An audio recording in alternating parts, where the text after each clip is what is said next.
안녕하세요. 전유진입니다. 오늘 좀 중요한 지표들이 많이 발표가 됐죠.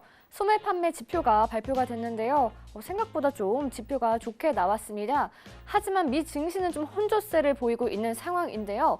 먼저 기사 보시면 다우존스의 지수가 한 100포인트 상승을 했습니다. 그런데 나스닥과 좀 S&P 500 지수는 조금 보합권에 보이고 있는 상황인데요. 미국 소매 판매 지표가요. 예상치는 0.9%였지만 1.6%로 나왔습니다. 2017년 9월 이후로 가장 높은 상승세를 보이고 있는 상황입니다. 다음 소식은요. 이제 미국과 중국의 무역 협상이 대단원의 막을 내릴 것으로 보입니다. 이제 5월 말이나 6월 초에 무역 협상을 끝내기 위한 잠정적인 스케줄을 잡은 것으로 보이는데요. 예정됐던 무역 협상 마감은 좀 끝이 났지만 여전히 둘은 대화 중인 것으로 보입니다. 로버트 라이트하이저 대표가 29일에 베이징에 방문을 해서 5월 6일에 워싱턴으로 돌아올 것으로 보이는데요. 트럼프 대통령이 향후 4주 안에 좀 기념비적인 발표가 나올 수 있다라고 발언을 한 상황입니다. 다음은요, 미국의 일부 경제 지역 성장이 좀 강해지고 있지만 미국 경제 성장세는 좀 미약한 상황입니다.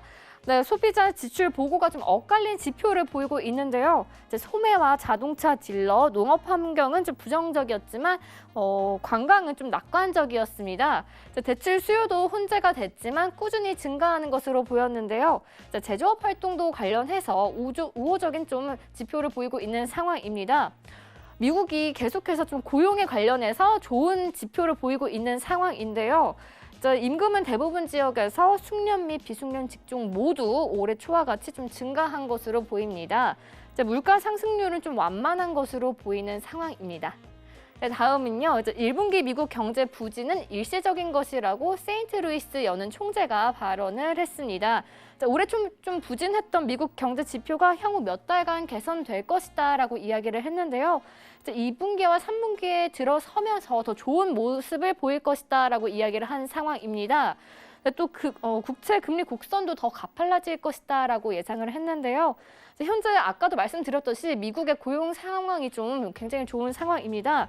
이러한 고용 시장이 좀 미국 경제에 긍정적인 영향을 주지만 물가와 관련해서는 우려가 된다라고 이야기를 하고 있는 상황입니다. 내년에는 이제 미국의 대선이 기다리고 있죠. 모두가 트럼프 대통령이 재선에 가능할까가 좀 다들 이목을 집중하고 있는 상황인데요. 이번에 내일 곧 로버트 뮬러 특검의 수사 결과 보고서가 나옵니다. 하지만 이 보고서보다는 경제가 좀 재선 성공에 더 큰 영향을 줄 것이다라고 이야기를 하고 있는 상황인데요. 애널리스트들은 특검 수사 결과보다 내년 말 경제 상황이 재선 여부에 조금 더 많은 영향을 보일 것이다라고 이야기를 하고 있습니다. 또 트럼프 대통령이 중국과의 무역 협상을 정말 성공적으로 끝낼 수 있을지가 더 중요할 것이다라고 이야기를 하고 있는데요. 보고서에 무언가가 있다 하더라도 트럼프 대통령을 탄핵시키기는 조금 어려울 것으로 보입니다. 다만 보고서에 관련해서는 어떤 게 있을지는 좀 불확실하다라고 이야기를 했는데요. 만약 미국 경제가 이렇게 계속 호조세를 보인다면 내년에 트럼프 대통령이 재선도 가능할 것으로 보입니다. 또 속보가 들어오는 대로 저는 또 다시 돌아오도록 하겠습니다. 자, 이어서 다시 한번 외신센터 연결해 보도록 하겠습니다. 외신 소식입니다. 오늘은 좀 시야를 넓혀서 유럽 쪽을 볼까 하는데요. 유럽의 경제는 연일은 먹구름입니다. 그래서 투자자들이 지금 현재 유럽 은행에 대해서 좀 걱정을 하고 있다라는 기사인데요.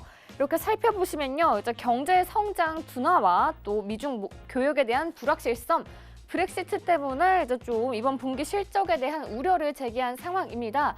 먼저 크레딧 스위스를 먼저 보면요. 아마도 한 24일에 발표를 할 것 같은데요. 7억 9,770만 스위스 프랑으로 발표를 할 것 같습니다.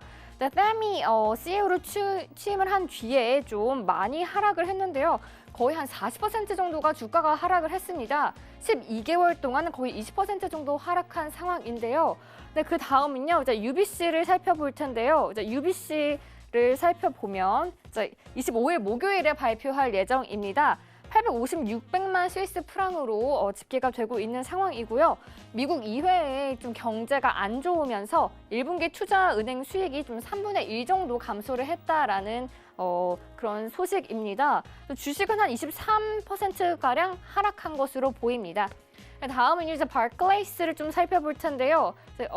네, 바클레이스는요, 25일 목요일에 발표를 할 예정이고요. 1억 8,700만 파운드가 하락을 했습니다. 또 12개월 동안 주식이 한 21%가량 하락을 한 것으로 보입니다.